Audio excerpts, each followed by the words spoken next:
Morning students, welcome again to your science class beta, and we are still reading about your first chapter in science, which is matter in our surroundings. And in this chapter we have already many of topics like what is matter, means definition of matter, and matter states like solid, liquid and gaseous, or the characteristics of the all states. Now we are going to learn about something more in this chapter. Can matter change its state, कि क्या कोई matter जो है, पदार्थ जो है वो अपनी स्टेट को बदल सकता है, यानी अवस्था को बदल सकता है. Means a solid can be a liquid, और a liquid can be vapour, और a solid directly can be a vapour, और a vapour directly can be a solid.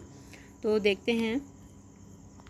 Can matter change its state, क्या पदार्थ जो अपनी अवस्था बदल सकता है. We all know from our observation that water can exit in 3 states of matter. हम सब लोग जो है वो ये जान गए हमारे परीक्षणों से कि पानी जो है वो 3 स्टेट्स में पाया जाता है. Solid as ice, liquid as the familiar water, रोज़मर्रा में जो पानी पीते हैं वो लिक्विड फॉर्म में, and gas as water vapour. ठीक है, और गैसियस फॉर्म में जलवाष्प के रूप में, यानी पानी तीनों अवस्थाओं में पाया जाता है. What happens inside the matter during this change of state, इस तरह अवस्था बदलने के दौरान पदार्थ के अंदर क्या परिवर्तन होते हैं. What happens to the particles of matter during the change of states, और पदार्थ की अवस्था परिवर्तन के दौरान इनके पार्टिकल्स में क्या परिवर्तन होता है या क्या परिवर्तन आता है. How does this change of state take place, किस तरह से ये जो चेंज हैं या चेंजेस होते हैं परिवर्तन में, यानी पदार्थ की अवस्थाएं किस तरह बदलती है. We need answer to these questions isn't it, हमें इन सभी प्रश्नों के उत्तर जानने हैं या नहीं. चलिए let's see about this. Effect of change of temperature, देखिए on the changing of matter state, effect of change of temperature. ठीक है, टेम्परेचर बदलने का, टेम्परेचर को परिवर्तित करने का मैटर के स्टेट परिवर्तन पे क्या फ़र्क पड़ता है वो हम लोग देखेंगे. और for it we will do the activity 1.12. Take about 150 gram of ice in a beaker, 150 gram बर्फ़ लेनी है आपको एक बीकर में, and suspend a laboratory thermometer so that its bulb is in contact with the ice. और अब इसमें एक थर्मामीटर, लेबोरेटरी थर्मामीटर को इस तरह से लटकाना है कि थर्मामीटर का बल्ब जो है वो आइस को टच करता रहे, मीन्स आइस के कांटेक्ट में रहे. The ice as in figure 1.6, इस सारे एपरेटस को आपको क्या करना है, व्यवस्थित करना है as like figure 1.6. Figure 1.6 is here. देखिए थर्मामीटर, ठीक है, glass stirrer, beaker, ice, burner, इस तरह से आपको अरेंज करना है ये. अब ये है फिगर 6.1.6 बी. इसके अंदर जो है वो क्या करेंगे, जब पूरी आइस मेल्टिंग हो जाएगी उसके बाद भी इसको हम लोग हीटअप करना जारी रखेंगे. Now start heating the beaker on A low flame. अब लो फ्लेम के ऊपर जिसमें बर्फ़ है उस बीकर को आप जो है वो हीटिंग करना स्टार्ट कीजिए. Note the temperature when the ice starts melting, और जब बर्फ़ पिघल रही होती है उसके दौरान आप क्या करेंगे, note the temperature by the thermometer. Note the temperature when all the ice has convert into water, और अब आप जब पूरी बर्फ़ मेल्ट हो जाए पानी में उस दौरान जो है क्या करें, इसका टेम्परेचर नोट करें. Record your observation for this conversion of solid to liquid state. इस तरह से सॉलिड से लिक्विड बनने के दौरान जो भी टेम्परेचर अप एंड डाउन हुआ उसको आपको क्या करना है, ऑब्ज़र्व करना है, रिकॉर्ड करना है.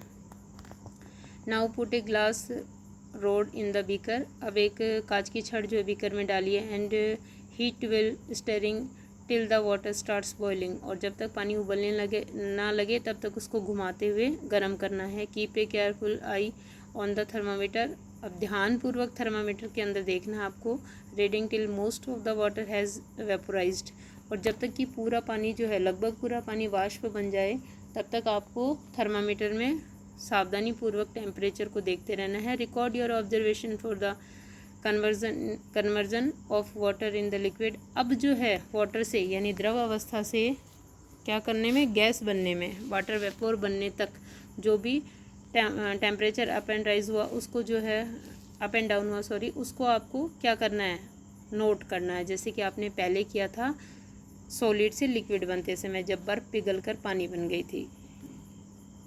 Now on increasing the temperature of solids, on increasing the temperature of solid, जब ठोसों का ताप बढ़ाया जाता है, the kinetic energy of the particles increases, तो पार्टिकल जो होते हैं सॉलिड पार्टिकल्स या जो मैटर पार्टिकल्स होते हैं उनकी जो एनर्जी होती है काइनेटिक एनर्जी यानी गतिज ऊर्जा वो भी बढ़ जाती है ताप को बढ़ाने से, due to the increase in kinetic energy, और इस काइनेटिक एनर्जी या गतिज ऊर्जा के बढ़ने के कारण the particles start vibrating with greater speed, जो पार्टिकल्स होते हैं वो बहुत तेज़ स्पीड से जो है वाइब्रेट होना स्टार्ट हो जाते हैं, गति करना स्टार्ट कर देते हैं अपनी प्लेस पे। The energy supplied by heat overcome, और एक समय ऐसा आता है कि जब हीट के द्वारा दी गई एनर्जी जो है वो इनके बीच के आकर्षण बल को क्या कर देती है, पार कर देती है, ठीक है। The force of attraction between the particles, यानी इनके बीच का जो अट्रैक्शन फोर्स है उससे कहीं ज़्यादा हो जाती है आपके द्वारा दी गई heat. The particles leave their fixed position, और इसके कारण जो है पार्टिकल जो है वो अपने बॉन्ड्स ब्रेक डाउन कर देते हैं और अपनी फिक्स पोजीशन से क्या हो जाते हैं, रिलीव हो जाते हैं, ठीक है। And start moving more freely, जब ये अपने फिक्स पोजीशन को छोड़ देंगे और इनके बीच का जो भी अट्रैक्शन फोर्स है वो ब्रेक डाउन हो जाएगा तो ये फ्रीली क्या करेंगे, मूव करेंगे। A stage is reached when the solid melts and is convert to a liquid, और ये वो अवस्था होगी जब एक ठोस पिघल कर किस में बदल जाएगा, द्रव में बदल जाएगा। तो देखा आपने किस तरह से हीट देने पर जो है वो पार्टिकल्स की काइनेटिक एनर्जी बढ़ गई, जिससे उन्होंने पार्टिकल से अपने स्थान पर ही जो है वो क्या किया, वाइब्रेटिंग शुरू कर दी। और एक समय ऐसा आया कि ये एनर्जी जो है वो इनके बीच के अट्रैक्शन फोर्स को तोड़ देती है, जिससे पार्टिकल जो है वो फ्रीली मूव करते हैं, और इस प्रकार जो है वो एक matter convert into liquid from the solid, melts to become a liquid at that atmosphere pressure is called is melting point। देखिए कोई एक ऐसा फिक्स पॉइंट या फिक्स टेम्परेचर जिसके ऊपर एक सॉलिड जो है वो पिघल कर क्या बन जाता है, द्रवावस्था में आ जाता है, वो उसका मेल्टिंग पॉइंट या गलनांक कहलाता है। तो here is the definition of melting point. The melting point of A solid is an indication of the strength of the force of attraction between its particle. कहने का मतलब है कि मेल्टिंग पॉइंट जो भी होता है किसी सॉलिड का, वो उसके पार्टिकल्स के बीच में जितना भी अट्रैक्शन होता है, फोर्स ऑफ अट्रैक्शन होता है, उसकी स्ट्रेंथ होती है, यानी उसकी नाप होती है। जितना ज़्यादा मेल्टिंग पॉइंट होगा सॉलिड के पार्टिकल्स के बीच में उतना ही ज़्यादा अट्रैक्शन माना जाएगा। The melting point of ice is 2731.15 kelvin. देखिए kelvin is SI unit for measuring of temperature. जो केल्विन है वो ताप को नापने की ऐसा यूनिट है, और बर्फ़ का जो मेल्टिंग पॉइंट है, आइस का जो मेल्टिंग पॉइंट है वो 273.15 केल्विन मीन्स अप्रोक्सीमेटली 273 केल्विन और इक्वल्स 0 डिग्री सेल्सियस है। द प्रोसेस ऑफ मेल्टिंग, ये जो पिघलने का प्रक्रम है, that is change of solid state into liquid, जिससे कि सॉलिड स्टेट या ठोस अवस्था जो है वो द्रव अवस्था में बदल जाती है, इज़ नॉन एज फ्यूज़न। ये क्या कहलाता है, संगलन कहलाता है या गलने की प्रक्रिया कहलाता है। तो what is fusion, A more definition is here for you कि व्हाट इज़ फ्यूज़न, ठीक है। व्हेन ए सॉलिड मेल्ट, जब एक ठोस पिघलता है, its temperature remains the same, उसके दौरान ठोस के पूरे पिघलने तक उसका टेम्परेचर सेम बना हुआ रहता है, यानी टेम्परेचर अप नहीं होता जबकि हम उसको हीट अप कर रहे होते हैं। So where does that heat energy को, तो फिर हमारे द्वारा जो गर्म करने में एनर्जी दी गई है बच्चों, ये कहाँ चली जाती है। यू मस्ट हैव ऑब्जर्व, आपने देखा होगा during the experiment of melting that the temperature of the system does not change after the melting point is reached, ठीक है।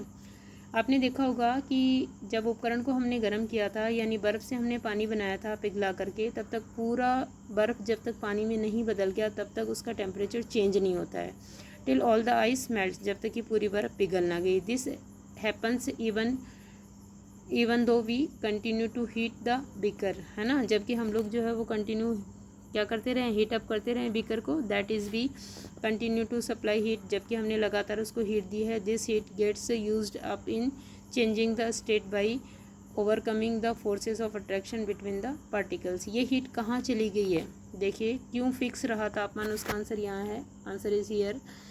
This heat gets used up in increasing the state changing the state by overcoming the forces of attraction between the particles. ये जो heat हमने दी है ये पदार्थ के कणों के द्वारा उनके बीच के आकर्षण बल को तोड़ने के लिए उपयोग में ले ली गई है। मीन्स इसी हीट से जो पार्टिकल्स हैं उनकी काइनेटिक एनर्जी जो है वो इंक्रीज़ होगी। काइनेटिक एनर्जी इंक्रीज़ होगी तो वो ज़्यादा स्पीड से अपनी जगह पर, प्लेस पर क्या करना स्टार्ट कर देंगे, वाइब्रेटिंग स्टार्ट कर देंगे, जिससे उनके बीच का जो फोर्स ऑफ अट्रैक्शन है वो टूट जाएगा और उसके बाद वो फ्रीली मूव करेंगे।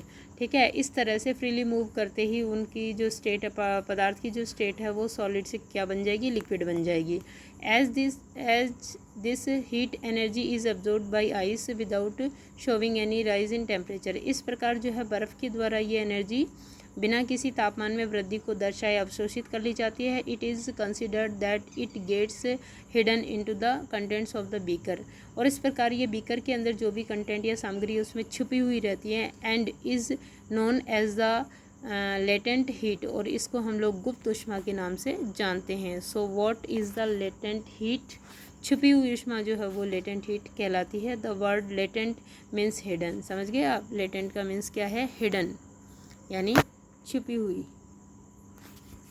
The amount of heat energy that is required to change 1 kg of a solid into liquid at atmospheric pressure at its melting point is known as the latent heat of fusion।